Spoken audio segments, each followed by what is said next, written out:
I had a coffee enema, which is something I never thought I would do. But I guess and kind of like I said before, I've been using myself as a human guinea pig, so I really will try anything.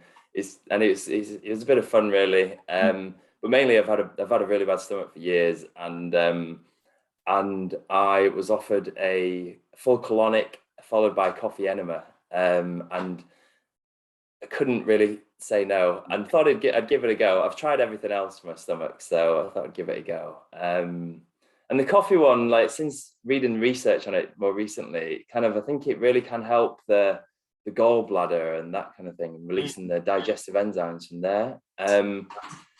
So potentially it could have some positive impacts around that, but I'm not too sure of why you do it, other than yeah. I mean, for me, I'd say my experience of it.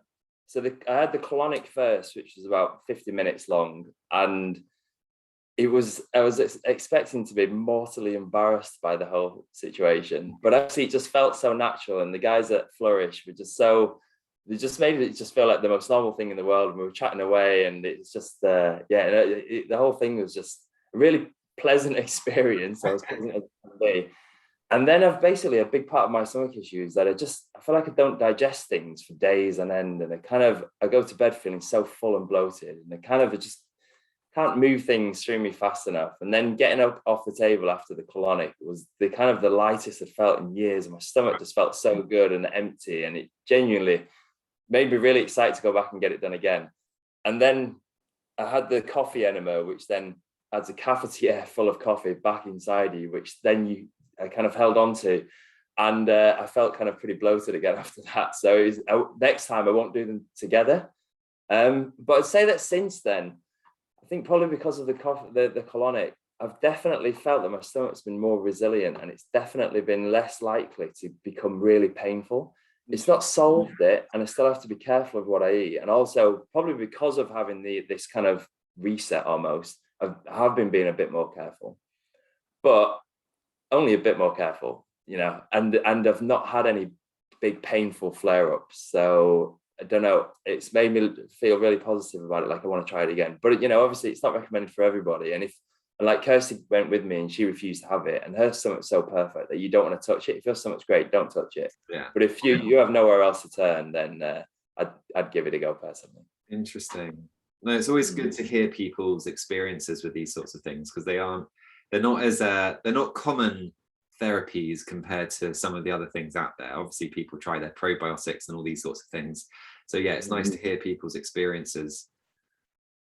It just feels like it's a bit of a reset. If you're feeling full and bloated a lot, then I just feel like it's just really nice just to feel empty again for once.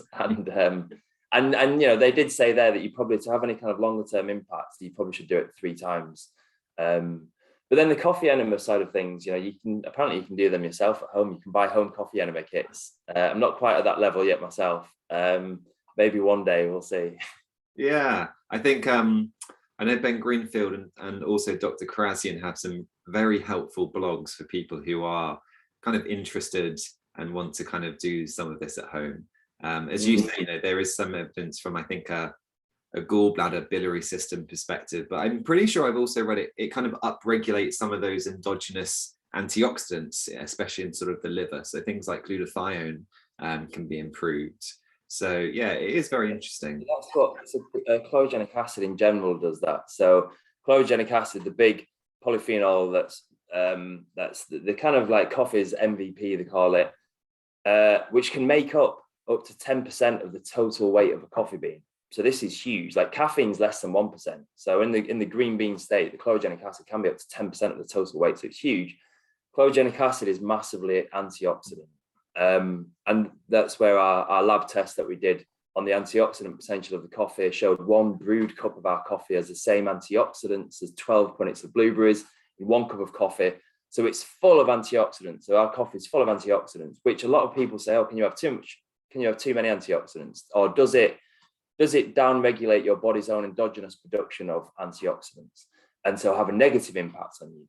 Now, if you take antioxidant supplements, then it has been shown to have a negative impact on you. But if you take antioxidants from food, in particular from coffee, the chlorogenic acid in coffee has been shown to upregulate your body's endogenous production of glutathione. So not only is it giving you a lot more exogenous antioxidants, it's also helping your own body produce more naturally as well. So it's win-win. And then those antioxidants from the chlorogenic acid, when you have the coffee enema, they're absorbed from that angle as well.